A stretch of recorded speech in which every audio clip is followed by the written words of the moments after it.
या देवी सर्वभूतेषु माँ ब्रह्मचारिणी रूपेण संस्थिता नमस्तस्यै नमस्तस्यै नमस्तस्यै नमो नमः।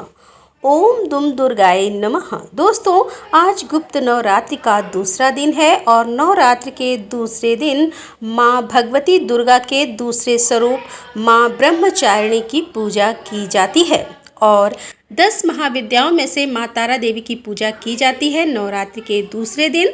तो आज की वीडियो में आप सुनेंगे माँ तारा देवी की कथा और नवरात्रि के दूसरे दिन किस प्रकार से आपको माँ तारा देवी की पूजा करनी चाहिए, आज के दिन किस मंत्र का जप करना चाहिए, क्या भोग अर्पित करना चाहिए और किस प्रकार से माँ की आराधना करनी चाहिए। ये सारी जानकारी आपको आज की वीडियो में मिलने वाली है, तो वीडियो को अंत तक जरूर देखिए। तो नवरात्र में माँ दुर्गा की आराधना करने के लिए प्रातःकाल जल्दी उठ जाइए। उठकर नित्य कर्मों से निर्मित हो जाइए और साफ स्वच्छ वस्त्र धारण करके भगवान सूर्यदेव को जल दीजिए। फिर अपने घर के मंदिर में माँ दुर्गा की आराधना के लिए एक शुद्ध घी का दीपक आपको प्रज्वलित करना है और फिर विधि विधान से धूप, दीप, अक्षत, पुष्प इत्यादि ये सभी चीज़ें अर्पित करके माँ की पूजा करनी है। फिर जिस प्रकार से आपने पहले दिन मंत्र जप किया है, जिस भी मंत्र का जप किया है या फिर जो भी आप पाठ कर रहे हैं वह मंत्र व पाठ उसी प्रकार से आज भी आपको करना है।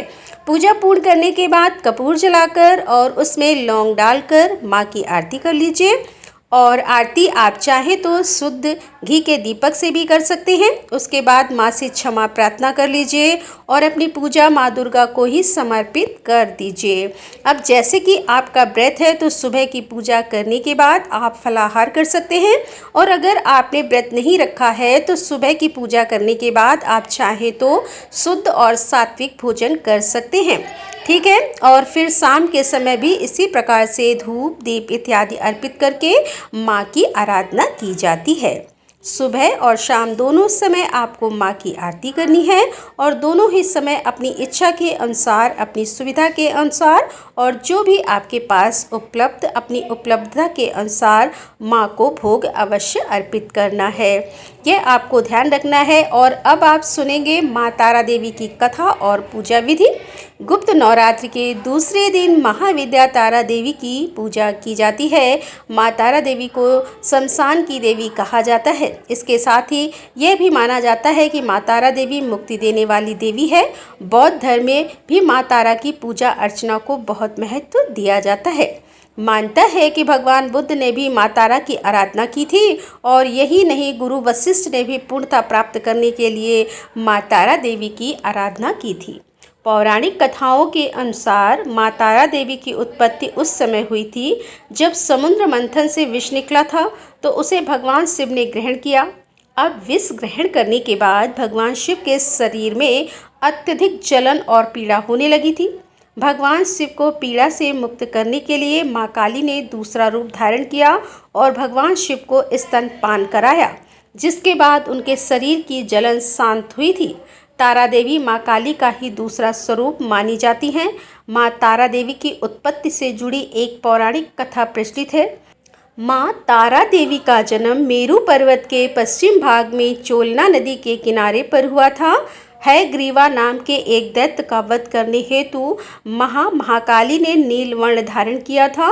महाकाल संहिता के अनुसार चैत्र मास की शुक्ल पक्ष की अष्टमी तिथि को देवी तारा प्रकट हुई थी, इसीलिए यह तिथि तारा अष्टमी कहलाती है और चैत्र शुक्ल पक्ष की नौमी तिथि की रात को तारा रात्रि कहा जाता है।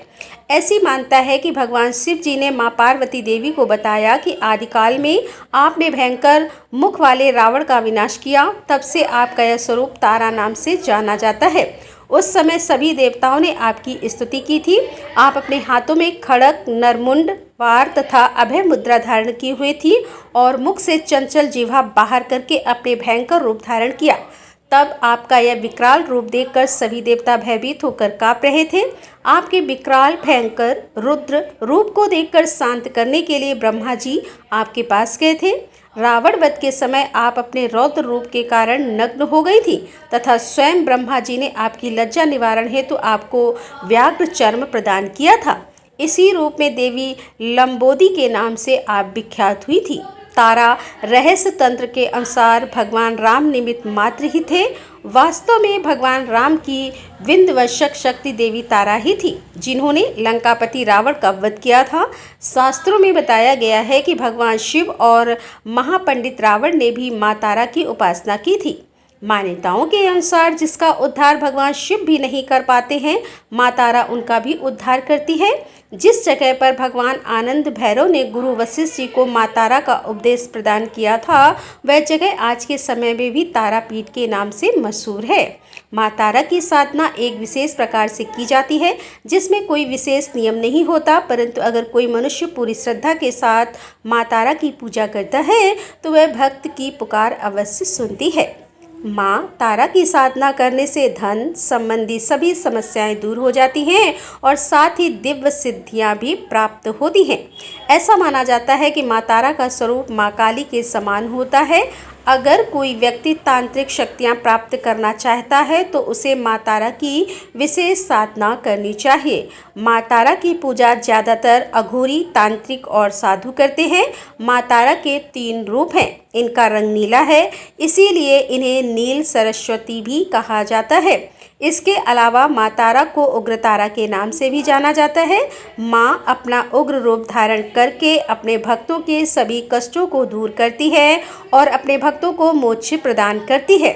माँ तारा की पूजा करने से काम, क्रोध, मोह और लोभ से छुटकारा मिल जाता है। माँ तारा के तीसरे स्वरूप का नाम है एक जटा देवी। एक जटा मोक्ष प्रदान करने वाली देवी है। माँ का यह स्वरूप सत्व गुणी है। देवी एक जटा शिव को अपनी जटाओं में धारण करके उन्हें मोक्ष प्रदान करने वाली देवी है और देवी एक जटा अपने भक्तों को मृत्यु के पश्चात अपनी जटा में स्थान देती है और साथ ही मोक्ष प्रदान करती है। माँ तारा की पूजा कैसे करनी चाहिए? तो देखिए, माँ तारा की पूजा हमेशा रात्रि के समय ही की जाती है।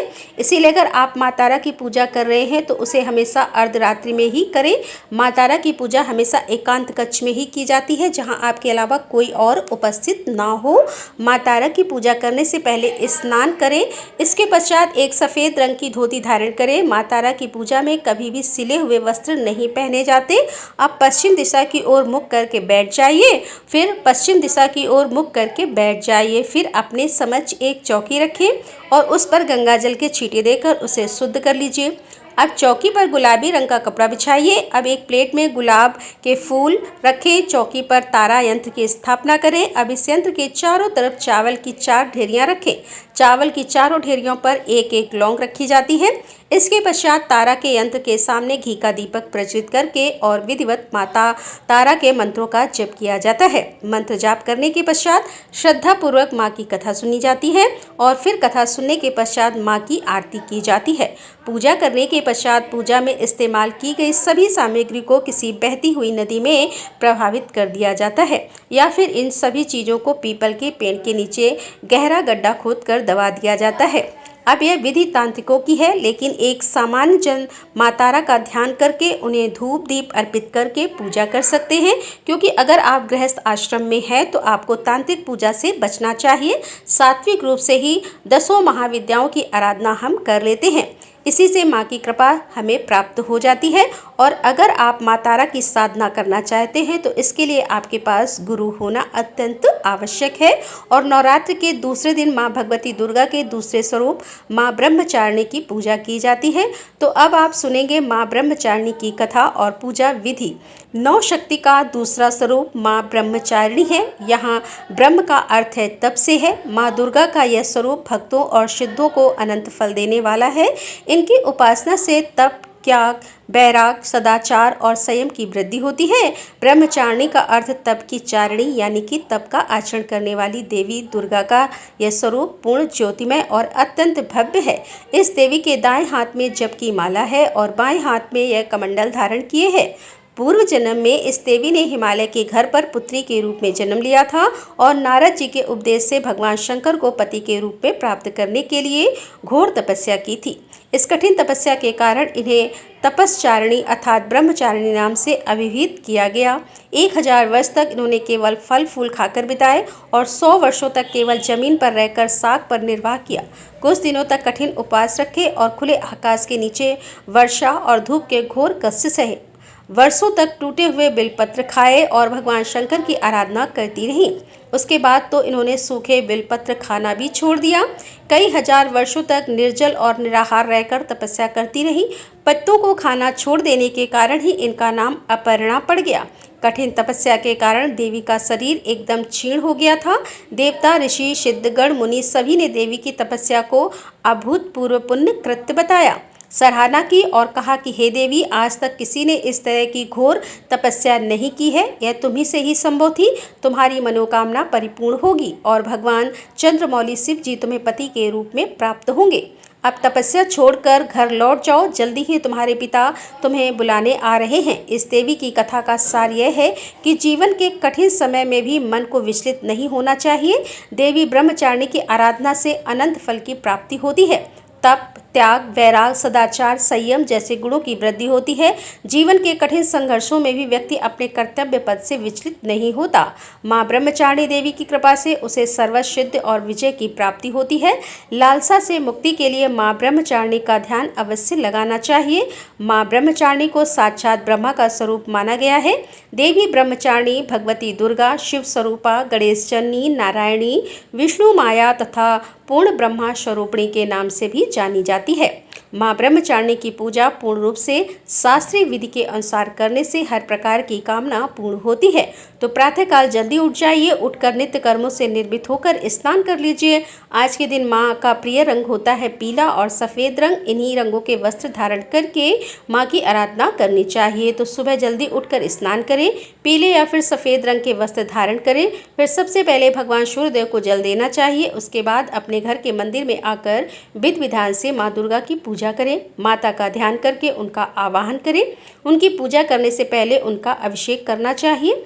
आप चाहें तो पंचामृत से अभिषेक कर सकते हैं। दूध, दही, घी, शहद, शक्कर पांचों चीज़ें मिलाकर पंचामृत बनाइए या फिर अलग अलग पंचामृत रखिए और फिर उसी से माँ दुर्गा के दूसरे स्वरूप माँ ब्रह्मचारिणी का अभिषेक कर लीजिए। दोस्तों, मान लीजिए अभिषेक आप नहीं कर पाते हैं, जैसे कि विग्रह आपने स्थापित कर दिया है या फिर आपके पास फोटो है, तो ऐसे में आप एक पात्र में थोड़ा सा पंचामृत अर्पित कीजिए, मन में यह ध्यान करते हुए कि आप माँ का अभिषेक कर रहे हैं। फिर जल से अभिषेक कर दीजिए। इसके बाद वस्त्र इत्यादि अर्पित कीजिए और हाँ, वस्त्र के स्वरूप में आप कलावा अर्पित कर सकते हैं। कलावा के 2 टुकड़े तोड़कर वस्त्र के स्वरूप में अर्पित कीजिए। फिर यज्ञो पवित्र अर्पित कीजिए। उसके बाद धूप, दीप, अक्षत, पुष्प इत्यादि जो भी आपके पास सामग्री उपलब्ध है, उसी से माँ दुर्गा के दूसरे स्वरूप माँ ब्रह्मचारिणी की पूजा कीजिए। माँ दुर्गा को प्रिय है कमल का पुष्प और गुड़हल का पुष्प, तो अगर आपके पास ये पुष्प उपलब्ध है तो माँ को अर्पित कीजिए। नहीं तो जो भी आपके पास पुष्प है उसी से माँ ब्रह्मचारिणी की पूजा कर लीजिए। माँ को आज शक्कर का भोग लगाना चाहिए। माँ को बहुत प्रिय है शक्कर या फिर शक्कर से बनी हुई मिठाइयाँ। इसके अलावा आप दूध या दूध से बनी हुई मिठाइयाँ भी अर्पित कर सकते हैं। और माँ को भोग अर्पित करने के बाद एक पान का पत्ता लीजिए। उस पान के पत्ते पर 2 हरी इलायची, 2 लौंग और 1 सुपारी रखकर अर्पित कीजिए। इसके बाद दक्षिणा स्वरूप कुछ पैसे अर्पित कीजिए। फिर आचमन के लिए जल अर्पित करके और थोड़ा सा चावल अर्पित कर दीजिए, मतलब अक्षत अर्पित कीजिए। मन में यह भाव करते हुए कि अगर पूजा में किसी भी प्रकार का अभाव रह गया हो सामग्रियों में तो उसकी भरपाई हो जाती है। अंत में हम जब थोड़ा सा चावल अर्पित कर देते हैं, फिर अपने दोनों हाथ जोड़कर पूजा में हुई गलतियों के लिए क्षमा प्रार्थना कर लीजिए। कोई आपकी विशेष मनोकामना हो तो माँ ब्रह्मचारिणी से प्रार्थना कीजिए और माँ के बीज मंत्रों का जप कीजिए। माँ ब्रह्मचारिणी का बीज मंत्र है हरिम श्रीम अंबिका नमः। अगला मंत्र है या देवी सर्वभूतेषु माँ ब्रह्मचारिणी रूपेण संस्थिता नमस्तस्यै नमस्तस्यै नमो नमः।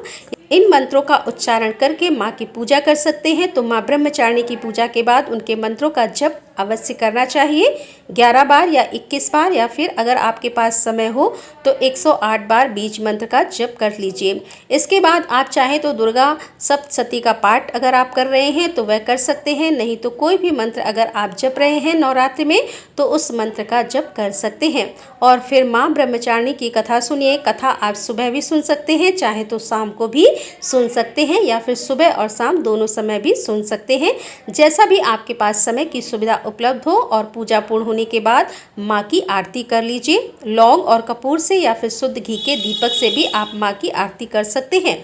और जो भक्त सुबह पूजा नहीं कर पाते, किसी भी कारणवश कम समय की वजह से समय नहीं मिल पाता, तो बहुत थोड़े समय पूजा कर पाते हैं, तो वह शाम के समय विधि विधान से पूजा कर सकते हैं। तो समय आपको देखना है, सुबह और शाम दोनों समय पूजा करना है। लेकिन जितना भी समय आपके पास सुबह हो उसके अनुसार सुबह पूजा कर लीजिए। और थोड़ा समय भी अगर आप सुबह पूजा कर लेते हैं, जैसे कि धूप दीप जलाकर भोग लगाकर पंचोपचार विधि से माँ की पूजा कर लीजिए, आरती कर लीजिए। फिर शाम के समय जब आप शाम को फ्री होते हैं, एकाग्र मन से माँ की विधि विधान से पूजा कीजिए।